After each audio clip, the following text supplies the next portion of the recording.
This is Unstructured. Hey everybody, today I'm super excited. I have Dr. Robert King, all the way from across the pond. He's a PhD in psychology with a focus on evolutionary psychology, and he also writes a monthly column called Hive Mind in Psychology Today. How are you doing today, Rob? Hi there, thanks very much for inviting me. I'm doing very well, and I'm very honoured to be invited on the podcast. I'm so excited to have you because you can cover a lot of crazy topics that I feel are in the culture right now and are on the focus of everybody's mind. Now, you are an evolutionary psychologist. Can you kind of define what that is for everyone? Sure, I'm not sure I am an evolutionary psychologist exactly. My training was more sort of behavioural ecology or ethology, but it's the idea that we have to answer how questions and why questions, and how questions are sort of the mechanism of how a trait works, so cognitions, emotions, those kinds of things, the nuts and bolts of things like hormones or thoughts, depending on what level of magnification you take. And there's also why questions. Why is it that the trait is as it is? What's its evolutionary history? How it got everything is as it is because it got that way. And so we want to trace the how it got that way. And usually that's some kind of process of evolution by natural selection. But they're not. It's very important to realize they're not alternatives to each other. We need to answer both types of question in order to have a complete understanding. And I think often things that are set up as culture wars set these things up as being alternatives, as if somehow evolutionary psychologists are saying, well, this is the real reason that something happens. And of course, it's not necessarily the real reason. It's part of the explanation. Does that make sense? Sure. So to get in layman's terms, essentially you're saying that traits exist for a reason. They're handed down genetically, things like that, and there must be some sort of evolutionary reason that they persist, or they would be bred out of the species. Yeah, I mean, well, that's a sort of a first pass at it. There are an awful lot of things that are there because something else has been selected for. So there's a lot of exaptations, as they're sometimes called, or byproducts. And so we're always sort of on the lookout for are there sort of direct fitness consequences, or might there have been direct fitness consequences? But sometimes things exist because there's selection pressure on something else. Classic case would be male nipples. Male nipples don't seem to serve any kind of function. They don't have a complex neural system attached to them. They're small and vestigial. They exist because the basic body plan is female, and there's not enough R&D to sort of rewire the system and sort of just take the nipples out of males. So we've got them out as well because there's strong selection on females to have them. Oh, so they're just a bonus. If you like. So, I mean, if you've got one of those models of cars which, I don't know, doesn't have the cigar lighter in it, you've still got the hole where the cigar lighter goes, even though they haven't given you the cigar lighter. So if you looked at that hole and said, what did that hole in the car do? Well, it does nothing. It's there because other cars have the cigar lighter. Well, male nipples seem to be like that. Okay, so it's like a template. Yeah, some people think female orgasms are like that. I think they're very much mistaken. I'm working on a book about that very thing at the moment. Yeah, from what I understand, that's what got you into psychology to begin with, and your PhD. That was what my PhD's in. That's what I'm working on in the book. I thought I had a solution. There's this big puzzle in evolutionary theory. What do female orgasms do, if anything? And there was a big fight. And there's still a big fight that's gone on. It's not settled. I thought I had a partial solution to. I thought there were some confusions there that I could make a contribution to. That was what my PhD was about, and my subsequent work has sort of gone off the back of that. Now, I hate to take it to a dark turn, but Sure. Lately you've been discussing, and I guess been in the news or been on another podcast, discussing about mass killings and spree killings and evolutionary perspective of them. I think you wrote an article for Psychology Today.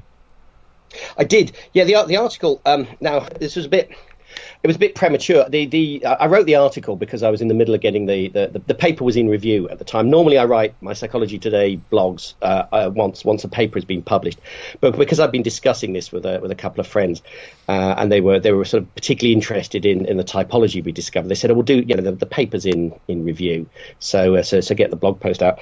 And I got the blog post out, and we got a bit of a shout out on Joe Rogan. So I suddenly, normally my blog gets about 5,000 or 10,000 hits, and suddenly it got 30,000. I thought, well, that's interesting. And asked why, and it turned out Joe Rogan had mentioned the blog, so that sort of bumps up your traffic. Yes. So the basic idea, it was. Sorry, I'll give due credit. This was a graduate student called Nadia Butler, and she's she's gone off to be a forensic psychologist. She's studying in Liverpool. And she created this database of spree killers. And in fact, she had a worldwide database of spree killers, which we'd be interested to update things with. But we decided to concentrate on American ones for a bunch of reasons, mainly because the reporting there is better, so there's better access to data. There's you can get multiple sort of sources of information. And there's a kind of you've got a free press in America, which you don't have in other countries. So, for example, it looks like there are spree killers across the world, but some countries really control the reporting of it. So you're not quite sure about the data that you're getting. And there's also because gun availability is more universal in America. You can hit the criteria for knowing what you're measuring much more easily. So, for example, there are definitely mass attacks in China, but sometimes they don't result in very many deaths because somebody stabs lots of people. Now they seem to be doing the same kind of thing, but it just makes the metrics much harder to line up. So anyway, we've got this American database going back something like 70 years, and we did a process called latent class analysis, where you put the data in, and it's just a very useful way of being able to put lots of different types of data in. You can put in categorical data, whether something just is or isn't a particular way, whether a trait exists or not. You can put in ordinal data, which is ordering ranked, and you can put in interval data, the things that people are more used to, those kinds of numerical measurements, and it will give you underlying latent classes. And what we got was two different classes of spree killer, and they were different in terms of age. So the younger ones tended to be younger, the sort of average age of about 20. They tended to have school refusal, history of mental illness, and they often trouble with the police, and they were essentially on a road to reproductive nowhere. And the older ones, who didn't have those kinds of traits, typically, the older ones were more likely to die during the spree killing, and often they had a successful marriage, but it was in the process of breaking up, or it had recently broken up, or they were in the process of losing their jobs, so they're having their kids taken away, or there was some credible threat of that. And these two groups were completely different from one another. Is that like the going postal folks? Yeah, well, the older ones seem to be, yes. So the older ones seem to be like it's much more close to the sort of the suicide by cop conception, whereas the younger ones seem to be more like what we used to call amok, as in running amok. And this is something that used to be thought of as a culture-bound syndrome. You had these young Malay men who their status had been threatened, and they would run into a public place. Sometimes they would throw grenades, sometimes they'd chop people up with a kris, and there would be quite often they would be killed, but sometimes they wouldn't be killed, and sometimes they'd be captured, and they would have this sort of they'd have had this episode of madness, and then when they're interviewed, they don't really know why they've done it. And we just thought that there was something interesting going on here, and we're in the process of writing up the follow-up study, because of course the implication of this typology is that you've got the older ones are desperate and committing suicide in a sort of an extended way, and showing everyone else taking other people with them, whereas the first ones are displaying more of a sort of a status acquiring ability, and that implies that there is an audience out there that is listening to that status acquisition display. And we found that audience. That was another grad student of mine came with another project, because she was interested in people who are obsessed with spree killers. Hybristophiles is the technical term, and she did a similar kind of typology, which we're writing up at the moment, looking at the difference between people who are sort of groupies of characters who've carried out these kinds of killings in general, but there's not much difference between most of those and people who are just groupies about, say, One Direction, and the ones who really are obsessed about the nuts and bolts of the killing, and they really get into the detail of the weapons and the modes of killing.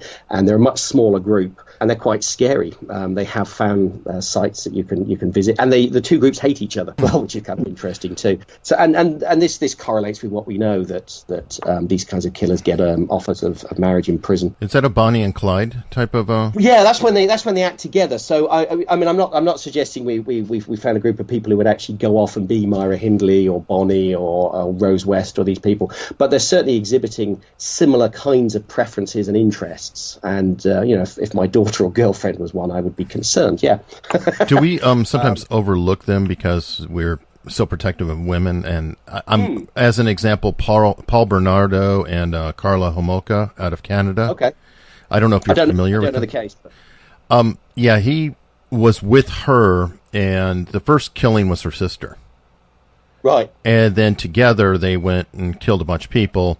Mm-hmm. He Well, essentially, she made cut a deal with the prosecutors, and served many fewer years. But after the deal was already cut and the plea bargain was there, they found videos of how totally into it she really was. She kind of played it like, "Oh, I'm a victim," but then not so much. Yeah, we have a tough time accepting that some women can be sexually aroused by this kind of thing, but they exist. We've had horror stories in my country. We had Myra Hindley, was one of the Moors murderers with Ian Brady. She was certainly sexually aroused by it. Rose West, she was the Gloucester killings. She was certainly sexually aroused by it. And there seems to be a small but persistent population of females who the forensic psychologists call hybristophiles, from the Greek word hubris, meaning sort of in love with people who are incredibly arrogant. But of course, this goes beyond mere sort of everyday arrogance. And that there is an audience. The point is there's an audience for these people. I have a weird question on that, especially hybristophiles who like the ones or want to marry Charles Manson or whomever's in prison. Is this possibly because they are locked up so they can have their own little pet monster safely? That's a good question. I don't know. I've got a friend who works in a prison in Sweden who says if you want to see some of the most beautiful Swedish women, come along to the prison at visiting time. And he says they will be there in visiting time. There's certainly this would be a good example between the difference between a proximate and an ultimate mechanism. Maybe it could be. We haven't really looked at this, but it could be that the experience of falling in love with these kinds of people is the sort of feeling, I can fix this person, I can mend him. Everyone else doesn't understand me the way I do. I don't know. It would be interesting to follow that up. I brought it up because for some reason in my crazy small mind, I draw a parallel to these incredibly beautiful teachers who take advantage of students. And I feel like that's another control mechanism. Right, because what you mean, they're safe. They're yes. Except of course they're not safe, are they? Because your career is hanging by a thread. All you have to do is have one of these kids exchange one of your texts or pictures, and that's your career is sort of over with a summary execution. So I think I'm not sure it feels particularly safe. I think possibly the thrill of doing something that's wrong might be part of it. But I don't know. It's not one I've investigated, but it's an interesting thought. Okay, sorry. Now, I had a question about spree killers and mass killers, serial killers. Now, at one point I had read that a spree killer is someone who kills 3 or more people within a sequence, but they may not necessarily be in the same location. And an early example of that was Charles Starkweather and Carol Ann Folgate. Which actually marries the two together, possibly, the two concepts. And he killed, I think, 4 or 5 people in a sequence. Yeah, we're distinguishing spree and serial killers, you mean? Right. Versus a mass killer who's like, the Vegas shooter. So I'm just curious. Right. Yes. I mean, so some of these are legal distinctions, and some of them are more sort of psychological distinctions. Robert Resler is the guy who wrote the book on spree killers, and he's the guy that the Silence of the Lambs investigators are based on. In fact, I think he consulted for Silence of the Lambs, and his book is Sexual Homicide, and he's mainly talking about men there. There are a few women, but the women serial killers tend to be the sort of the cliche is the Black Widow type. So they're murdering husbands for money, I was just reading about one the other day who was supplying poisons for other women to murder for money, or occasionally get sort of nurses with Munchausen's by proxy. But the bulk of the male serial killers, at least according to Resler, are it's sexual homicide. They're rapists who are either killing their victims so that their victims can't talk, or the killing is itself part of the sexual component for them. So that would be the serial killers. Whereas the spree killers, they're doing it in sort of one go. This is one large event. And once again, I mean, you've got mass killers, and so, we left those out of the analysis. Not that we don't think that there might be some overlap, but just to try and keep the data as clean as possible, just as a first pass. I mean, there are clearly people who carry out mass killings for political reasons, for terrorism. Yeah, now there may be some overlap. There may be some psychological overlap. It may be that if the kinds of people you'd want to recruit for that have some overlaps with the kinds of psychology that we're looking at, but we'd want to sort of, you move in baby steps. We're not trying to explain the whole thing all in one go. So we deliberately left out the obviously political and religiously motivated ones initially. But it's possible with follow-up that if you were recruiting, then you might be able to recruit people who are like that. I think not. I suspect it's a little bit like the difference between when we sort of look at the way soldiers work in battle, and we think, those soldiers at My Lai must have been psychopaths or something. And there's very little evidence that they're psychopaths. Psychopaths make very bad soldiers, because they don't follow orders and they don't protect each other. I mean, the more terrifying realization is that ordinary everyday humans can be put in circumstances where they dehumanize the enemy, and at that point, all bets are off. Women and children can get bayoneted at this point, and it doesn't look like there's any culture or race or creed that has the monopoly on that. That seems to be a human universal. But it's a very, very scary one, because we'd like to think it was just monsters who could do that. It's very interesting. I actually interviewed Dr. James Fallon, who's a neurologist out of Irvine, and he discussed a little bit with me about the difference between a psychopath and a sociopath. And according to him, the sociopath is the really scary one. He was saying that a psychopath is someone who's born with parts of the brain essentially turned off, or not receptive. Yeah. Whereas a sociopath, as he puts it, at a certain point chooses to turn it off. And they're kind of a monster created. And so he was saying that a mass shooter or spree killer or whatever is more of a sociopathy than a psychopathy. He said, like Ted Bundy's a psychopath, but the Vegas shooter is a sociopath. Oh, okay. I see the distinction he's making. Yes. Well, I mean, Ted Bundy's a serial killer, of course, whereas the Vegas killer is a sociopath. I'm not sure how much the concept of choice is useful here. We don't normally talk of psychopath and sociopath is a sort of shorthand for specific traits that we measure. So we measure a dark triad. Stop me if I'm telling you things that are really obvious, but the usual metric we have is the dark triad, and so that's narcissism, thinking of particularly special, Machiavellianism, seeing other people as being tools that you can manipulate, and lack of empathy. So that other people's pain doesn't really hurt you, and some people, and the same researchers who came up with the dark triad also they've suggested that there seems to be a component in some people that's what they call everyday sadism. So they've sort of updating their model to be a tetrad, and really what we call a psychopath is someone who just scores high on those traits. As we've got people in the you don't have to go too far to find people who score high in one or two of those traits. They're not likely to be killers. It's very unusual that somebody is a killer, so there has to be something else that pushes them over the line into that, because killing has to be something that's achieving their goals. And James Fallon is a case in point. I mean, when he went to his family and he said, "Oh, I score high on all these traits," he went, "Yeah, we knew that." They were completely unsurprised, weren't they? And then his grandmother said, "You know who your great aunt was?" His mother. Was his mother who said it? His mother actually is fantastic. She knew how to raise him, I guess, in a manner to where he was able to live with the condition and not even realize it. She had him participate in every activity, every sport, every possible thing, so he would never be bored. Okay. That's interesting. And so how does he describe it? Does he just not see other human beings as being proper limits to his will in the way that can't it, or just doesn't see why he should care about them, or thinks it's just baffling that other people care about each other? How is it like? What's it like being him, I guess? He actually is more sympathetic than empathetic. He just doesn't have empathy. Right. But he can logically see, oh, this is good or this is bad. And he brought up actually a possibility about Nelson Mandela having a little bit of it. Okay. As he put it, Nelson Mandela is great for his country, but bad for his family. Right. Well, that's often the way, isn't it? With you see this with people like a lot of great reformers are like this, aren't they?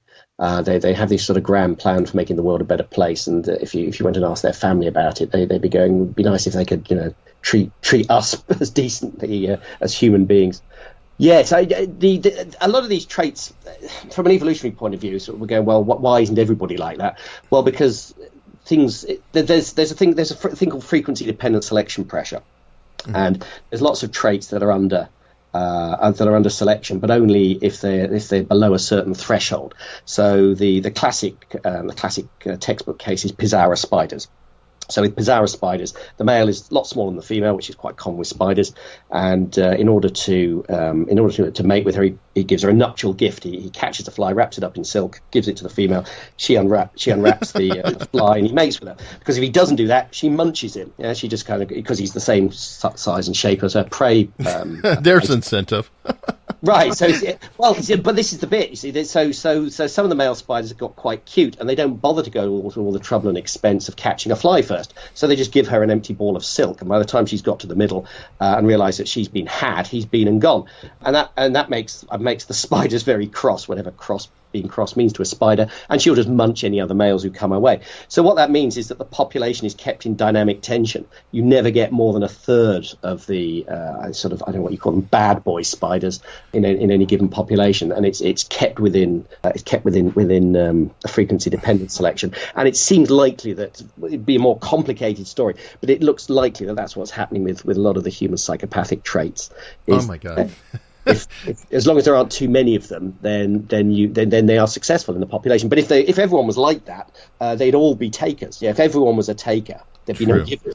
There's God, that makes me think of a Gadsad talking about, I don't know if it's his theory or somebody else's, but he called it the sneaky effer theory.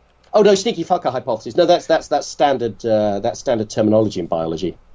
Okay.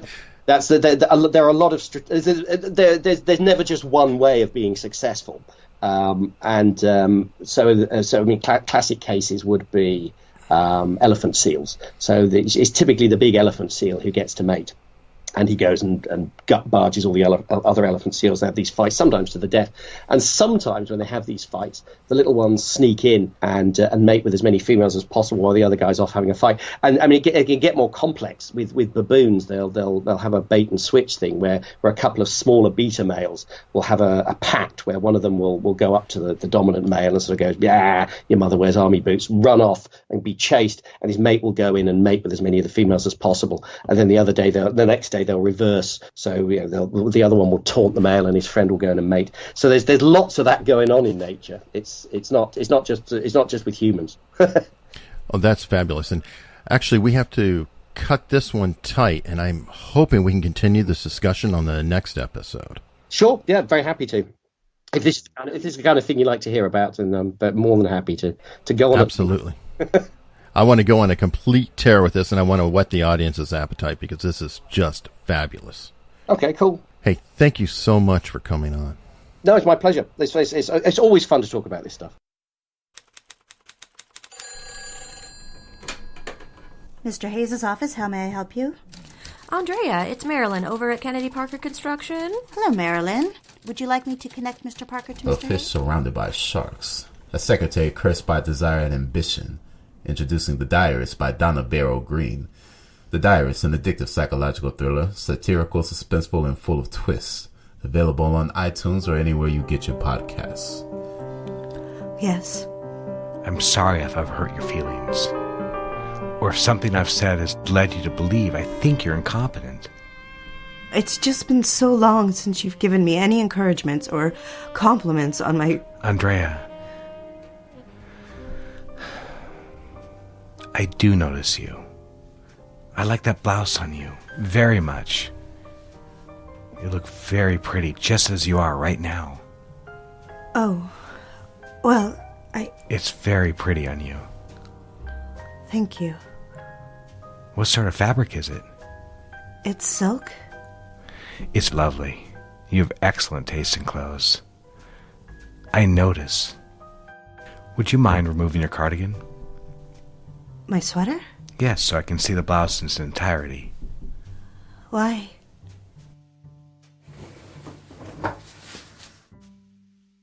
I like it very much.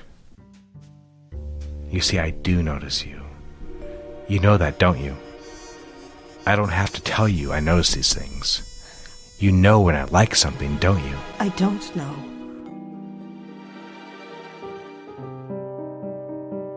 I repeated his words in my mind. I notice you. That was it, wasn't it? I wanted someone to notice me. Not Andrea the daughter, the wife, the secretary, not even Andrea the artist or ad girl. I wanted someone, anyone, to see me. More than anything, it was Richard. Please don't think unkind of me, dear reader.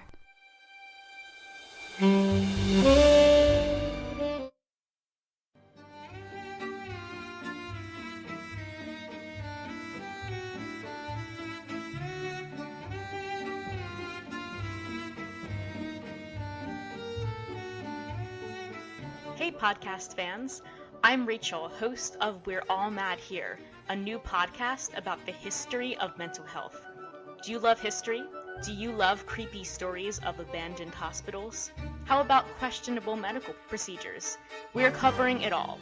Not only will we sneak around in old asylums, we'll talk about the patients that stayed there and what their lives were like. We're covering disorders, cures, and living life with mental illness. So come join us on We're All Mad Here at allmadpod.com, because the history of mental illness is insane.